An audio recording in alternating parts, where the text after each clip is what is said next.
All the persons outside, please come in. We are going to start the session.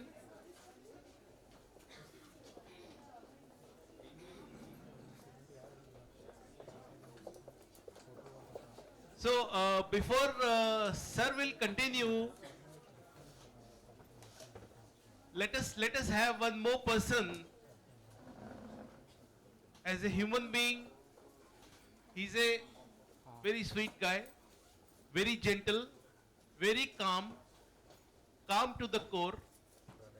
His name is Dr. Rashid Akhtar. I would request Dr. Khan sir to please say a few words about Dr. Rashid Khan.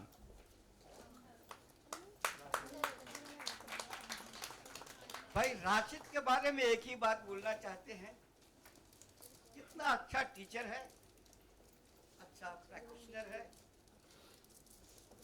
Pankaj ji का है, बहुत अच्छा आदमी है। एक बार मैं उड़ीसा में एक सेमिनार में गया था, भुवनेश्वर में। तो जैसे अभी खाने का टाइम हुआ, हम खाना वाना खा के बाहर निकल रहे हैं, तो कुछ स्टूडेंट लोग आए,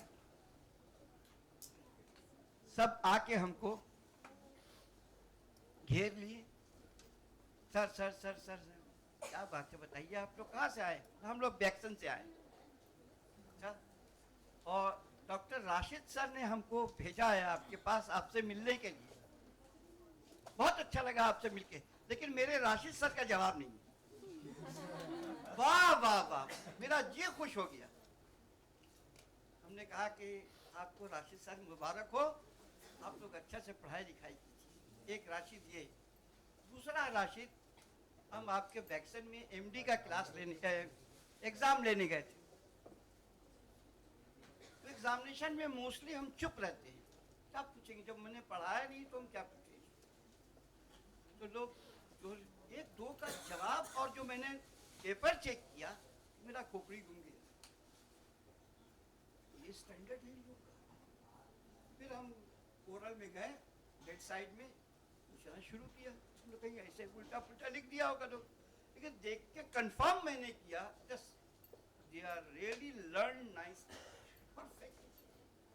फिर हमने कहा ये बात किस क्रिस्टोफ कैप्रा, अरे वाह। ऐसे करके जो मेरा पेट, जिसको हम बहुत ज्यादा पढ़े हैं, सारे लोगों का रेफरेंस उस लोगों ने तो करके देना शुरू किया। बहुत तरह हम राशिद के पास आए, हम चलने लगे, हम तो राशिद समझ में नहीं आ रहा कि लोग, हम तो कभी यहाँ क्लास लिया नहीं है, वो इतना शानदार रेफरेंस दे रहा है। लोग आप ही वाला नहीं जो हम लोग को बोलते हैं, आप ही वाला है, हम इन लोग को बोलते हैं। That is a very simple matter. उसको याद रखना, उसको पढ़ना, उसको एग्जाम में उतार देना, ओरल में एक्सप्रेस कर देना। That Rashid is going to speak with you. A big clap. Good afternoon, sir. Respected sir, Dr. Soeb sir and Pankaj sir. सब लोगों ने मेरे बारे में जो तारीफ़ की, हम उसके लायक तो हैं नहीं, but it is well said that beauty lies in the eyes of beholder. देखने वाला अगर खूबसूरत है तो सब चीज़ खूबसूरत ही दिखेगा।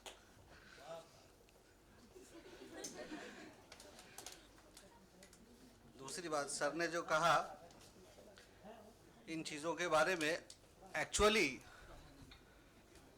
सर हमारे होम्योपैथी में गुरु बहुत सारे वजहों से है, लेकिन होम्योपैथी में हमारा आना, खालिद भाई हैं, उनको पता होगा, मेरे अब्बू और खालिद भाई ने मिलके मेरे बगैर कंसेंट के होम्योपैथी में मेरा एप्लीकेशन कर दिया था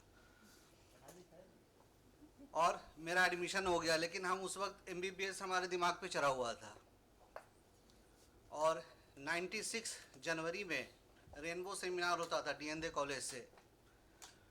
उस सेमिनार के लिए सर के पास पहली बार खालिद भैया और विकास दा लेके आए थे, और उस वक्त हमने देखा सर को, अभी भी वो सीन याद है, ऐसे एक चश्मा पहनते थे, हाथ में किताब था, ऐसे नीचे पढ़ रहे थे और ऐसे चश्मे के ऊपर से सर देख रहे थे कि कौन है। और होम्योपैथी में जो मेरा इंटरेस्ट किस वजह से आया पता नहीं, बट सर को देख देख के आ गया। चारों तरफ किताब होती थी, और उस एज में भी सर के हाथ में एक किताब, या क्लिनिक पे जब बैठे हैं तो वो किताब वो पढ़ते रहते थे। और वो जो सर के पास बैठ के ना जब घर पे जाओ तो 2-3 घंटे आराम से एनर्जी आ जाता था पढ़ लेने का, और अगर किसी दिन नहीं जाओ तो फिर उस दिन डल डल सा लगता है। और ग्रेजुअली कब होम्योपैथी का भूत उतर गया पता भी है, सॉरी एलोपैथी का भूत उतर गया और होम्योपैथी छा गया, पता ही नहीं चला। और इनफैक्ट एक और चीज़ बोलते हैं, अभी तक जो भी इस 20 साल के छोटे से करियर में हमने देखा है बहुत लोगों को, जो सबसे ज़्यादा लोग होम्योपैथी को यहाँ इस्तेमाल करते हैं। कुछ लोग हैं जिनके यहाँ पे होम्योपैथी होता है, बट हमने सर को देखा है जिनके यहाँ पे होम्योपैथी होता है।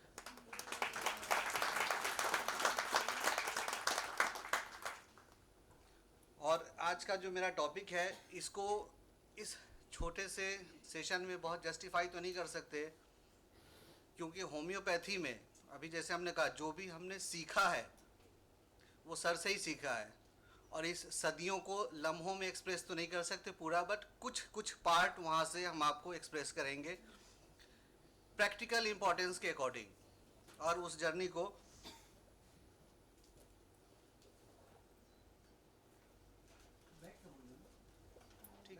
ठीक है।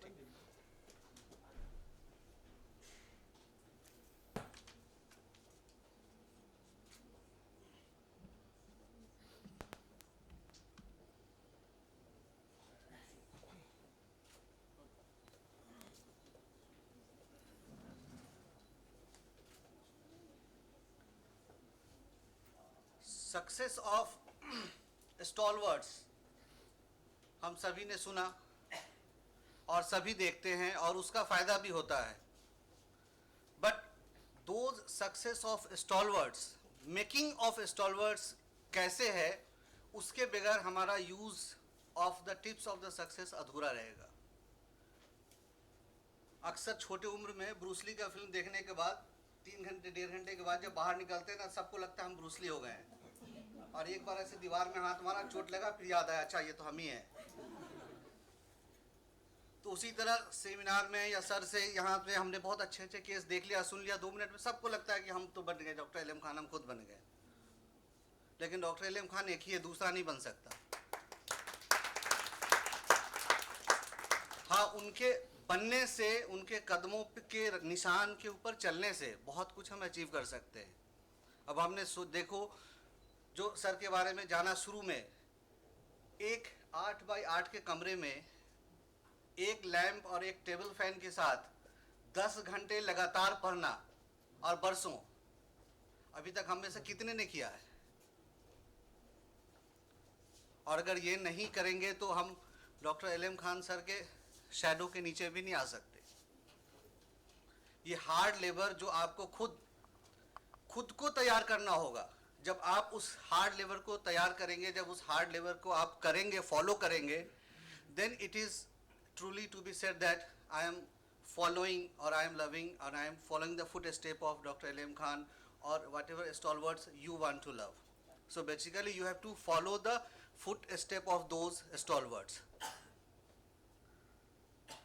आज के इस लेक्चर को हमने 2 हाफ में रखा है। एक तो हमने कुछ केसेस जो हमने सर के साथ इंडिकेशंस, कुछ दवाइयों को सीखे, और स्पेशली बोलते हैं फ्यू मेडिसिन्स, उसके बारे में मेट्रिया मेडिका में तो 1600 सिम्टम लिखा हुआ है, बट हमने सर से 4-5 सिम्टम सीखा है, लेकिन वो सिम्टम जब मिल जाता है तो फिर आंख बंद करके बैठ जाते हैं, प्लेसिबो देते रहते हैं, और रिजल्ट मिला है। और उसका एक बहुत सारा अच्छा खासा लंबा सा कलेक्शन भी है, बट उसी के अकॉर्डिंग कुछ केसेस हम आपको दिखाएंगे। उसके पहले जो सबसे पहला important factor that sir has stressed many a times, and actually that is very important, that is the importance of case taking. अभी सर ने भी बहुत सारी चीज़ें बताई केस टेकिंग के बारे में। इनिशियली अगर आप देखो, केस टेकिंग हम लोग एफ्रोजम में 82 एफ्रोजम टू 104 पढ़ते हैं, but very initial days sir ने कहा कि केस टेकिंग 82 से नहीं, केस टेकिंग 5 से शुरू होता है। और सबसे पहला इंपॉर्टेंस जो आप केस टेकिंग में देखोगे, 5 में 2 चीज़ों को खोज के लिए कहा गया, एक एक्यूट केस में एक्साइटिंग कॉज, क्रॉनिक केस में फंडामेंटल कॉज। सर को जब हम जवाब देते थे, सर ने कभी पूछा कि एक्यूट केस में एक्साइटिंग कॉज, तो सर ने बोला नहीं, गलत। एक्यूट केस में most probable exciting cause. If you are not saying most probable exciting cause, then exciting cause is having nothing value. And then so many causes, you cannot select the most probable. And even this, अगर आप Hahnemann का introduction, sorry preface to the first edition पढ़ो, वहाँ देखोगे Hahnemann ने लिखा है, the book is my form conviction.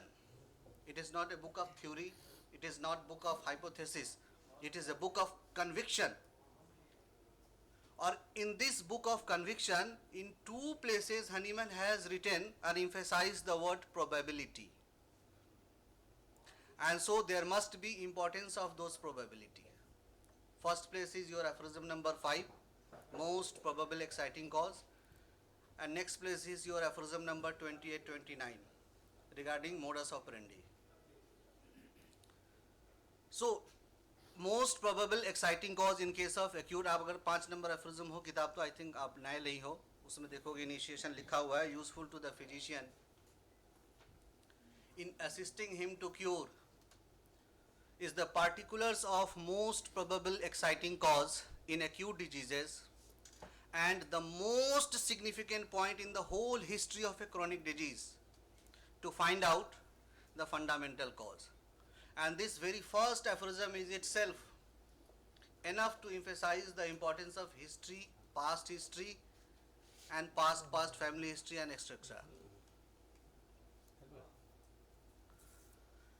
And I'm very proudly saying that prescribing on the basis of past history, family history, and especially intrauterine history, what I have learned from the sir, I have not found this in any literature.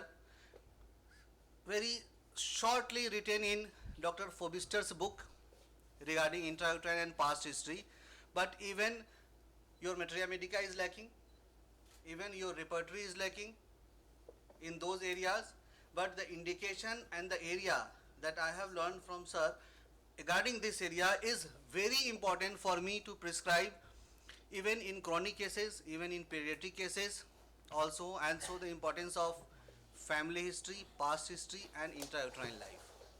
And you can say the prescribing according to the anamnesis. So many other things regarding that. आप ये देखा होगा, ये जो symptom लिखा हुआ है, we have pages of symptoms, but there is no case. And until you have a good knowledge and if you have an eye to perceive the past, then you will not able to perfect or clear a totality. That is what is called connecting the dots. If you learn from the history of the patient to connect the dots, the important landmarks in his life, and then you will be able to reach to your desired totality. And so in past history of the patient, connecting the dots is very important. After that, during case taking, we blindly take the case.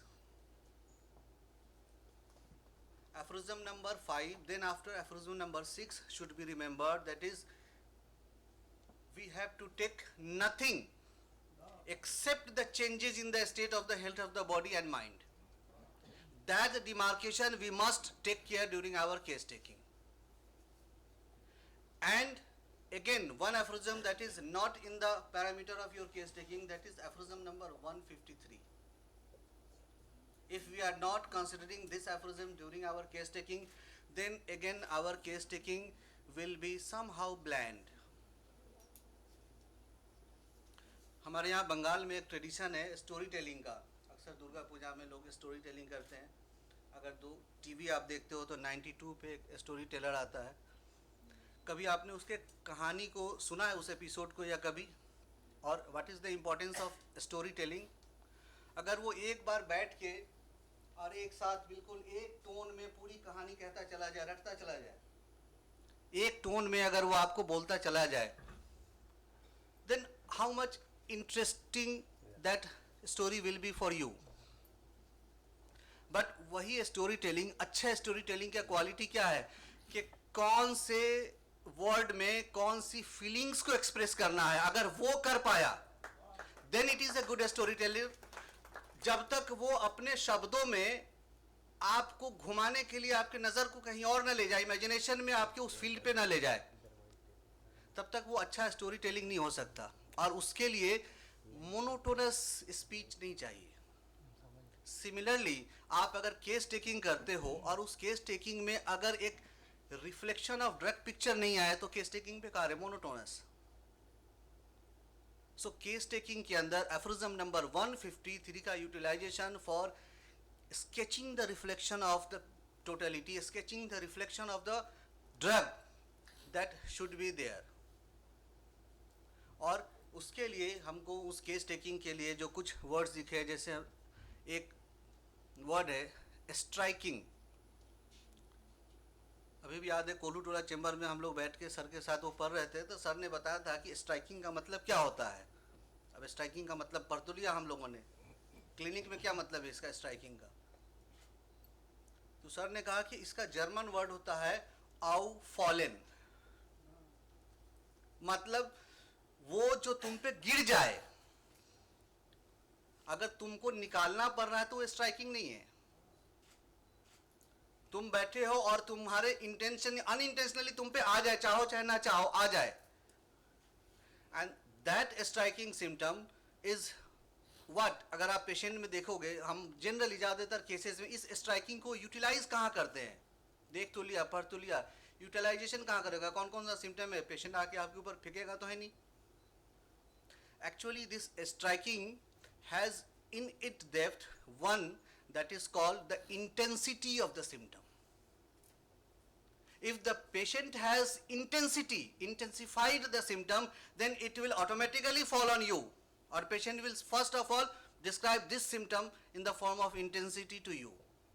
And so we must mark this intensity during our case taking from the very beginning till our totality, so that our selection of remedy is easier. एक और छोटा सा coat, आपने Hahnemann में chronic disease में अभी sir पढ़ाएंगे, chronic disease के ट्रीटमेंट में हनीमैन ने लिखा है कि जब मिक्स्ड मैज़मेटिक केस हो तो सबसे पहले हमको कौन से मैज़मेटिक को, मैज़म के अप्रोच को पहले अप्रोच करना चाहिए। किसको करना चाहिए? जो प्रोमिनेंट हो, दैट मीन्स मिलेगा तो सारा। प्रोमिनेंट है, ये कैसे निकालेंगे?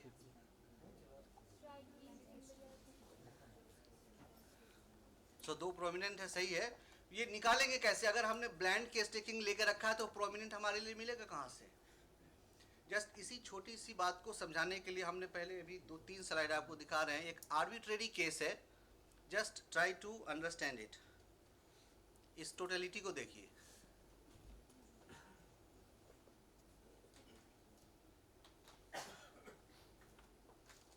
क्या ड्रग निकल के आ रहा है?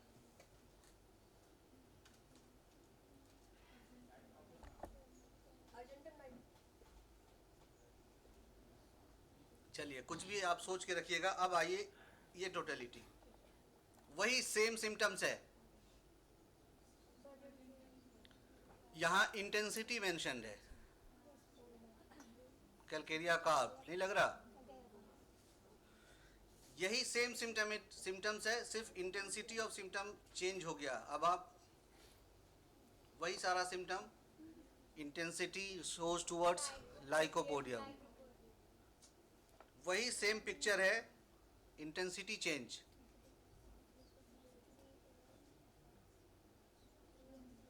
रेमेडी काली कार्ब, ये देखो anxiety felt in stomach, Kent materia medica, thuja में नहीं है, kali carb.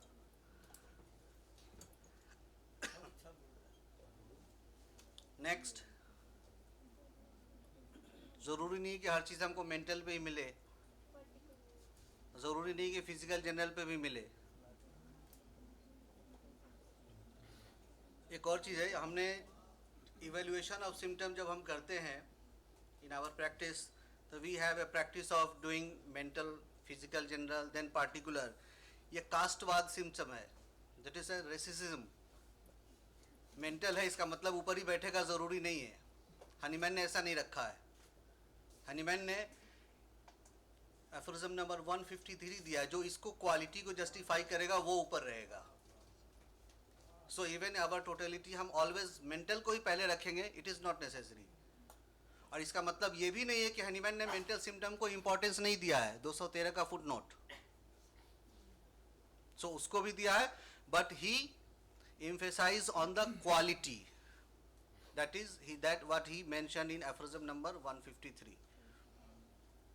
And so we can prescribe with neglecting the generalities if particulars are most prominent one.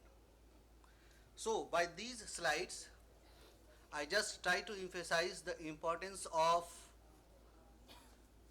intensity in the symptom, importance of symptoms, among them which one should be prominent one, which one should be dominant one, and so we can select the remedy, and so it will be easier for us during selection of remedy.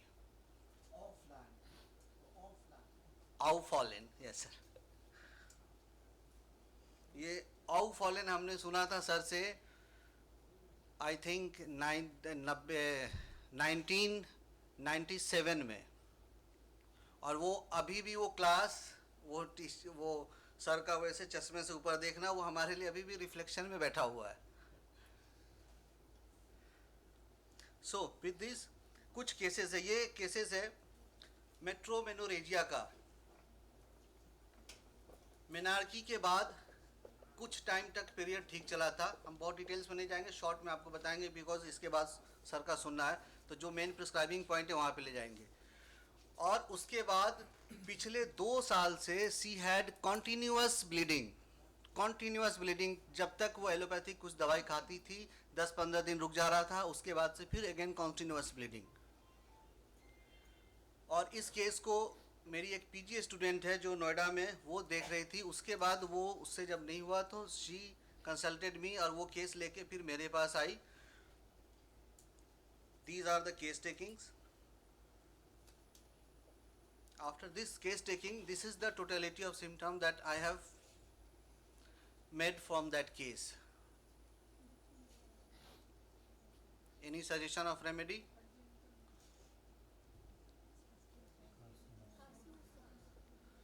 Carcinosine is of course very close one. I prescribe this dysentery compound, and these all are the remedies जो side में लिया हुआ है, different वो सारे भी इसमें indicated हैं, वो सारे वेरी क्लोजली रिलेटेड हैं. बट हमने डिसेंट्री कंपाउंड क्यों प्रिस्क्राइब किया? ये देखो, एप्रीहेंशन एंजाइटी बिफोर एग्जाम. इस केस को इस सिम्टम के ऊपर बहुत सारे डिफरेंट बीमारी में हमने सर के पास इस सिम्टम के ऊपर देखा है, और वो रिजल्ट देखा है कि उसके बाद अगर ये सिम्टम मिल जाए तो दूसरा रेमेडी देखना तो दूर, हम सोचेंगे भी नहीं. आप टोटलिटी में देखो, आपको कार्सिनोसिन, वहाँ बहुत सारी चीज़ों का जो आप स्ट्रेस रिलेटेड देख रहे हो, but this apprehension anxiety before exam is one of the, अगर आप 153 की बात करो तो it is a type of singular apprehension anxiety. Argentum nitricum में भी है, जेलसीमियम में भी है, लाइकोपोडियम में भी है, साइलेशिया में भी है. लेकिन बीमार पड़ जाना, एग्जाम पे आने से पहले बिल्कुल बीमार पड़ जाना कि एग्जाम में अपेयर भी ना हो कितनी time, this intensity is much more marked in dysentery compound than your gelsemium. And I started this with LM10 BD. Within 1 month the intensity of the bleeding, the frequency of bleeding also slow down. Then there is a gap of 5 to 6 days in the bleeding, and within 2 months she had regular time menses. Then after few months,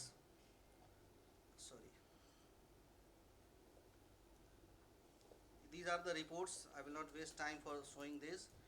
After few months there is change in totality with intensity, and that is stool hard, constipation before and during menses. And then I shift the remedy toward Silesia LM1, and till now she is under my treatment with regular menses. I think last prescription is going Silesia 0/10. 0/10, Silesia 0/10, every alternate day.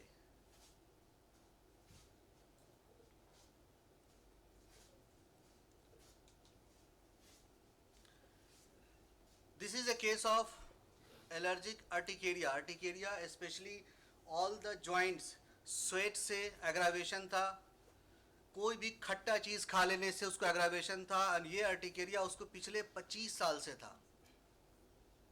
After case taking, we found so many things. आप यहाँ देखोगे, this is the totality of symptom. History of cancer, इसमें भी third year में जब हम थे, sir ने हमको बताया था कोनियम मैक में कैंसरस डायथेसिस, और आप देखोगे आपके कहीं भी लिटरेचर में कैंसरस डायथेसिस तो लिखा हुआ है, समझोगे कैसे ये एक्सप्रेशन नहीं लिखाया हुआ है. सर ने उस टाइम उस वक्त 15 पॉइंट्स लिखाए थे फॉर कैंसरस डायथेसिस, आज भी रखा हुआ है वो. So these are the symptoms that you will find, and then it is the indications of cancerous diathesis. So based on this cancerous diathesis and eyes sensitive to light without inflammation, I prescribed Conium Mac, and just for my astonish, after this prescription patient has not reported to me for 6 months. 6 महीने के बाद वो आई, हमने कहा क्या हुआ, आप उसके बाद आए नहीं तो ठीक हो गया था, तो आके क्या करते. 6 महीने के बाद वो किसी दूसरे कंप्लेन के लिए आई, तो पता चला अच्छा ये दिया था, ये हुआ था, ये ठीक हो गया. और दूसरे कंप्लेन के लिए जब फिर आई थी तो उसको रस्टक्स वगैरह चला था, वो एक अलग है. दिस केस, ये भी एक बहुत यूनिक केस है कलकत्ता में, सॉरी मेरे कॉलेज में. ये case, he had 20 operation for just 1 point, regular every year, for his dental cysts that growing to increase, and every time the dentist has performed surgery for him. और इस case में totality लेने के बाद ये उसका सारा प्रिस्क्रिप्शन है. अब ये जो इसमें हमने डाल के रखा था, रिकॉर्डिंग कहाँ से शुरू हुआ था, ये सारा उसके जो हॉस्पिटल का, हमारे हॉस्पिटल का उसका प्रिस्क्रिप्शन केस रिकॉर्ड फॉर्मा है. This was the totality.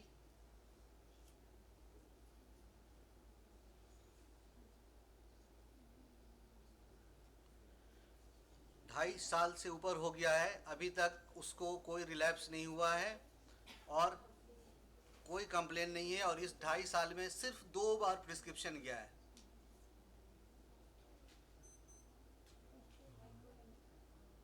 Side में जो इंडिकेशन लिखा हुआ है, these all are the closed matching medicine, but prescription was based on the according to the totality those symptoms which was most intense and most justifying. ये सारा उसका follow up है. अभी तक ये लास्ट फॉलोअप 4 जुलाई का, अभी भी उसका बेटा आता है रेगुलरली, उसके लिए दवाई ले जाता है, and he is on placebo only for. Agarwal है, मैं फरका का रहने वाला हूँ.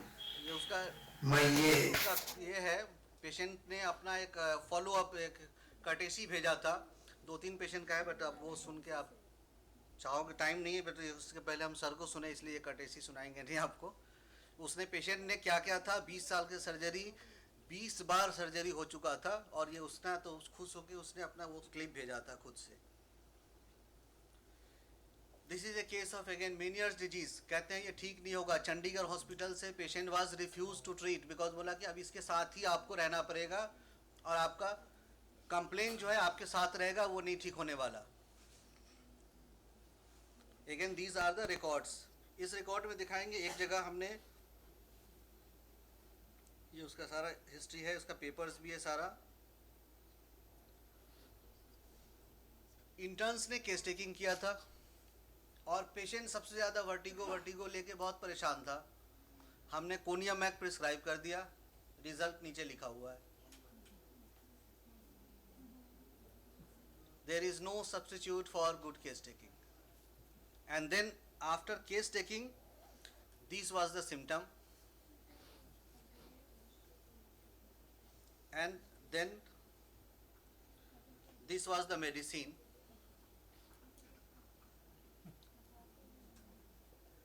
Now patient is still continue on medicine, but with placebo and with rare occurrence of 1 or 2 episode occasionally of ringing in the ear, but very least vertigo, no vertigo.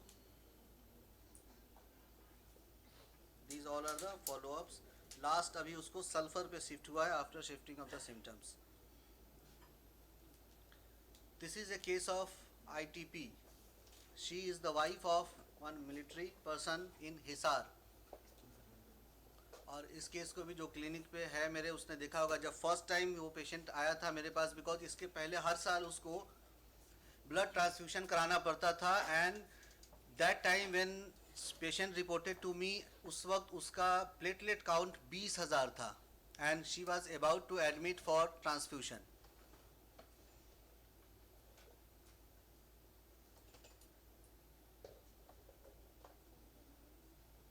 और इस case को हमने दिया था पल्साटिला, और उसके बाद से इसका सारा रिपोर्ट भी है, यहाँ सारा कुछ ये रखा हुआ. अभी तक इस ईयर भी उसको 1.5 लाख 2 लाख से नीचे प्लेटलेट काउंट नहीं किया है, and she is still on placebo. এইটা এই দেখুন,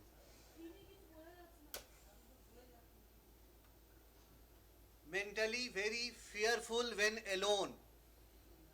বাড়িতে একা থাকতে পারে না, কোথাও একা যাবে না, and most of the time she must accompany her husband. And after that another important symptom is the symptom of sweat. Sweat half side. अभी जो सर ने एक सिम्टम बताया, जैसे हम थूजा में सर का 2-3 सिम्टम है जो अगर मिल जाता है तो हम फिर आंख बंद करके उस पर हटते नहीं है. जैसे सर ने एक बताया फॉलिंग, ड्रीम ऑफ फॉलिंग. दूसरा सर उसमें देखते हैं ड्रीम ऑफ एनिमल्स और डेड पर्सन, और स्वेट इन स्लीप, नींद में अग्रावेशन. हालांकि कोनिया में, कैलकेरिया, बेसिलाइन में बहुत सारे में लिखा हुआ है, लेकिन अगर ये कॉम्बिनेशन का 2 सिम्टम मिल गया तो हम थूजा से नहीं हटते. इन thuja this is the partial sweat on during aggravation during sleep, and also partial sweat is also in case of pulsatilla. But the peculiarity is that कि अगर पेशेंट ऐसे सोया हुआ है और पंखा इधर चल रहा है, ये साइड सूखा है और यही स्वेटिंग हो रहा है, then it is थूजा. और अगर ये साइड पसीना से भीग रहा है, हाफ साइड ही हो रहा है, then it is more towards pulsatilla. And this is the indication you will also find in Nash leader, जो differentiation मिलेगा आपको.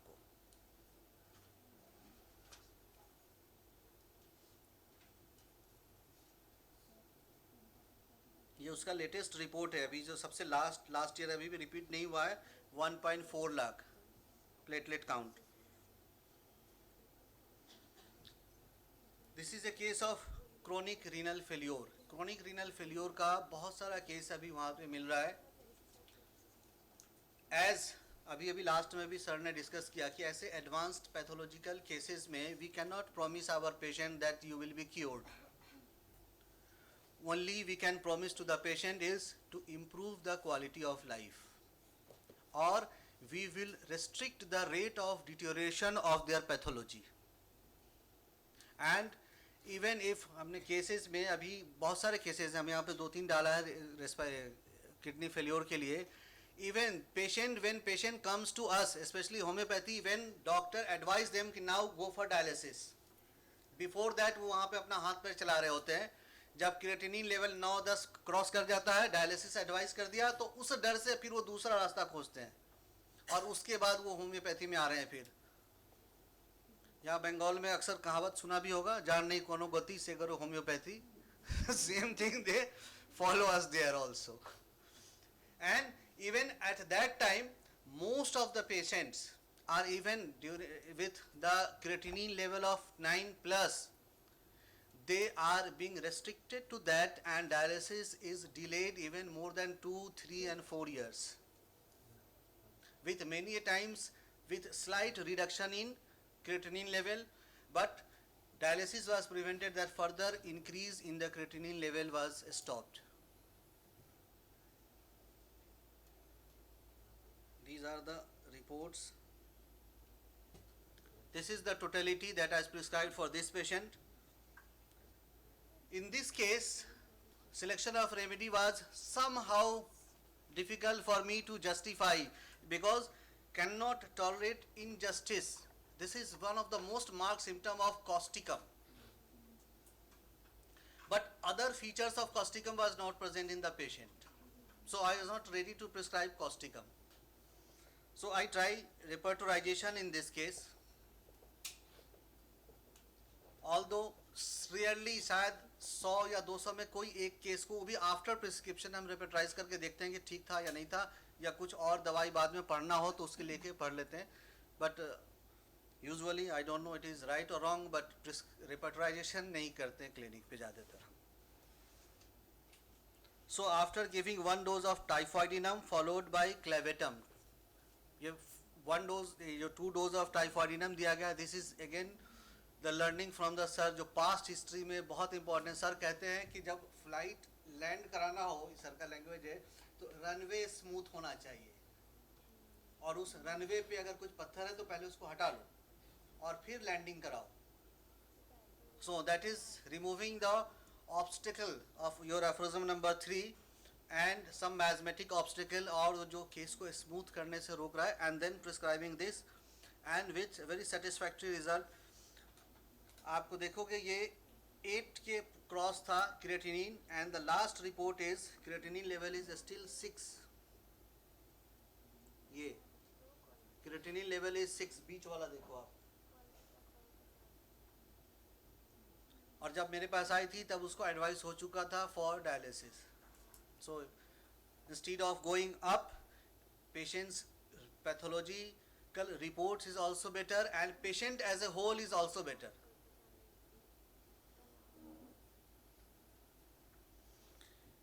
This is again a case of renal failure.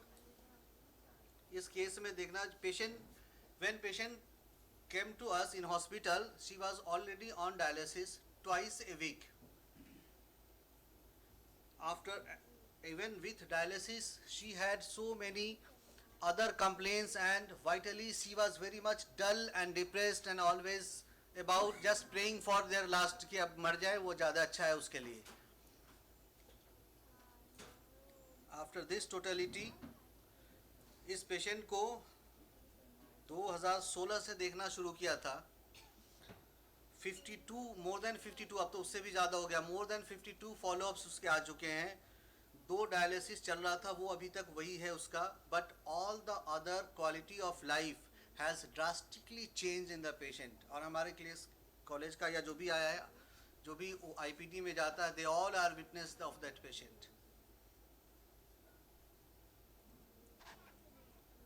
सुनना है, बढ़ा दूँ. ये भी उसका वो फ़ायदा क्या रहा था, वो उसको उसने बताया था, कॉलेज में रिकॉर्ड किया था इन लोगों ने. नमस्कार, ये मेरी मिसेज कुलदीप कौर है. इनको किडनी की प्रॉब्लम है और इनका हफ्ते में 2 बार डायलिसिस होता है. तो इनकी कंडीशन ऐसी हो गई थी, बहुत ज़्यादा दिक्कत आ गई थी. इनको चलने में दिक्कत थी. सेकेंड, इनको सांस की बड़ी बहुत ज़्यादा परेशानी थी. और भी बहुत सारी जो किडनी रिलेटेड परेशानियाँ होती हैं वो बहुत ज़्यादा बढ़ गई थी. तो मैं यहाँ पे वैक्सन हॉस्पिटल के अंदर लेके आया हूँ, और जो है अक्टूबर 2016 और इनका जो ट्रीटमेंट जो है डॉक्टर राशिद ने, जो यहाँ के डॉक्टर हैं, उन्होंने शुरू किया था ट्रीटमेंट. और इनको जो जितनी परेशानी थी वो धीरे धीरे कम होते होते अब ज़्यादातर ठीक हो गई है. दूसरा जो इनको इसमें कोई आती है, तो डॉक्टर राशिद जी जो है उन्होंने अपनी इलाज करते हैं और वो परेशानियाँ दूर हो जाती हैं. मैं काफ़ी शुक्रगुजार हूँ doctor Rashid. This is again a case of chronic renal failure, and he is working in SBI Life Insurance. His office is just 2 floors above my clinic. वहाँ पे, and he was again consulting me when he was advised for dialysis.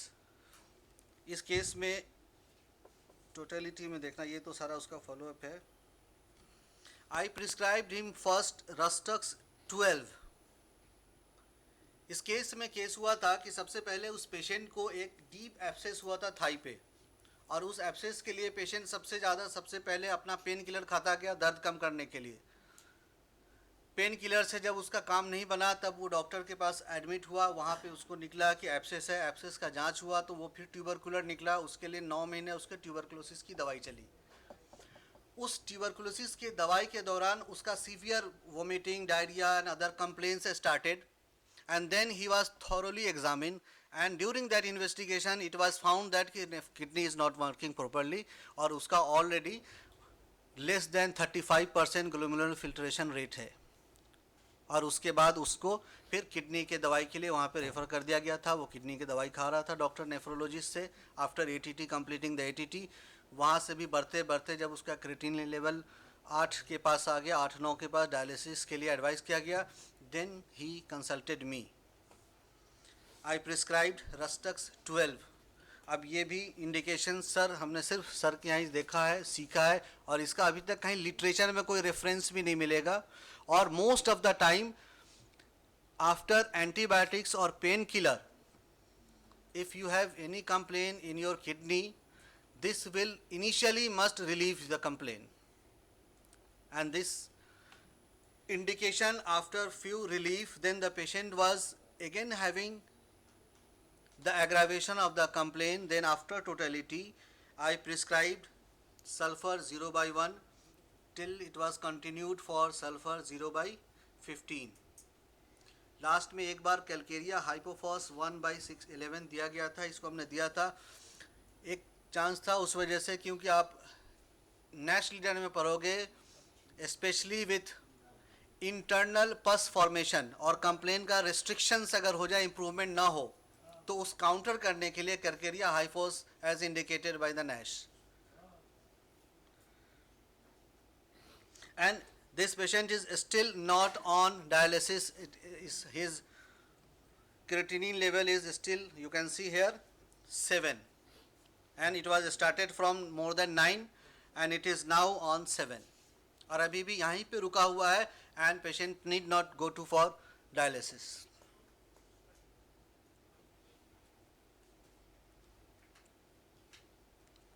With this much examples of the cases, I end.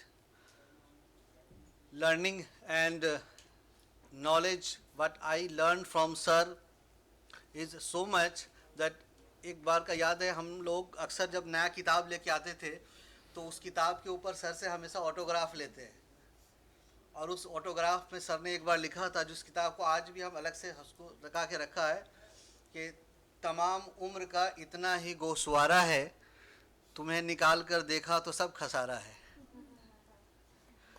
Thank you very much.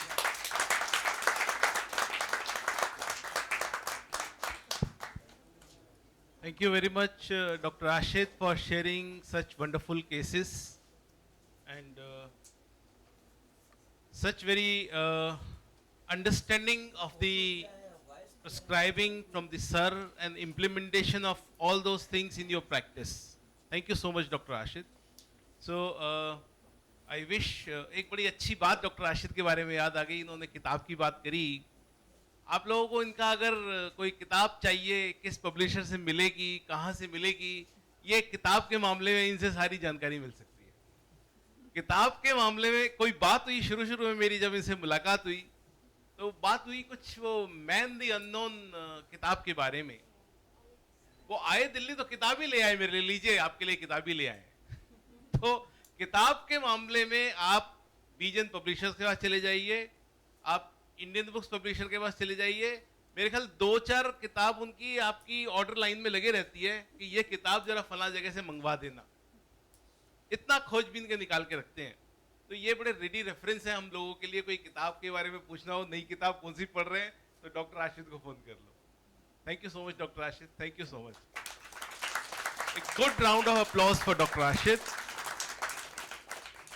और without further delay I request doctor Ilim Khan sir to please continue with his talk. Please, sir.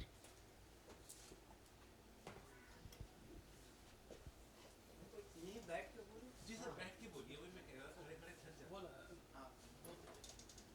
हैं। राशि साहब को आप लोगों ने सुना। इसका सिंपल एक कमेंट्स हम देना चाहते हैं। I saw LM Khan in very young age with very calm and quite. I never come and fight in my this age. I become fire. जो लोग हमको देखे हैं वो बिल्कुल फायर देखते थे। इसने जो बहुत सारी हमारी टीचिंग का जो एक कुछ पहलू के ऑर्गेनिक के वर्ड को कैसे हम यूज करते थे, उन्होंने जाके बहुत पुरानी यादें मेरी वापस लाने दिया।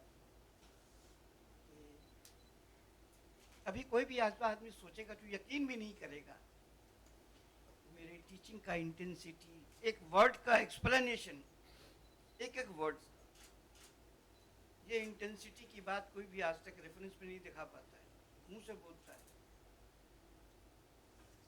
वो हमने अफरोजन के वर्ड से निकाल के दिखलाया, करके दिखलाया। स्कैबिंग में बहुत अच्छा मेरा एक दिखलाए हैं रोस्टक्स का, कैरिया हाइपोफॉस्फोरी का।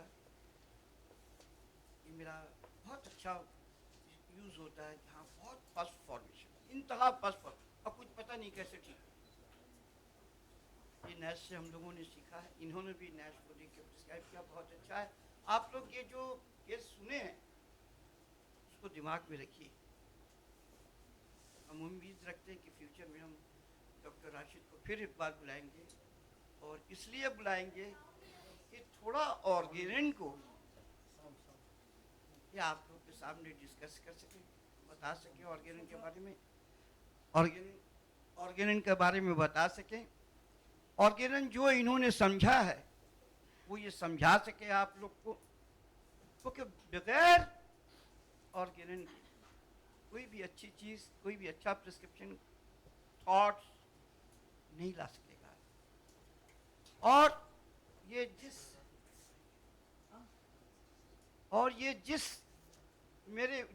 उम्र जिस स्टेज की बात ये कर रहे हैं, उस वक्त पढ़ने के सिवा हम कुछ काम भी नहीं करते थे, कुछ भी नहीं। अगर कोई खिला दिया तो खा लिया, भूखे पढ़ ले, प्यासे पढ़ ले, तो कोई अपना ये कुछ वेल विश नहीं था, सिर्फ पढ़ना है। और किताबों का जो रेफरेंस का एटीट्यूड ये पंकज ने इनका बताया, ये भी मेरा जुनून था। मेरी बहुत सारी चीज़ें बहुत सारे लोगों के पास है, राशिद के पास भी बहुत सारी चीज़ें हैं। आज उसने याद दिलाया मुझको कि बहुत सारी बातें और भी हैं, जैसे कि कुछ रेफरेंस देते थे हम, ऑर्गेनिन की रेफरेंस को हम देते थे, फ्रिस्ट ऑफ कैपरा के बुक से देते थे, इसका चीज़ कभी उसमें देते थे। तो एक पूरा फिजिक्स, केमिस्ट्री का, मॉडर्न फिजिक्स, ऑर्गेनिन का रिलेशन, ये बहुत अच्छा। अभी इन्होंने जो बात कही है बहुत अच्छी बात ऑर्गेनिन की, ये मोस्ट प्रोबेबल, सारा तुम एक्साइटिंग करके मर जाओगे, मोस्ट प्रोबेबल को ढूंढना पड़ेगा। आप एक जैसे आज में क्या हुआ, बारिश से भीग गए, रस्तक से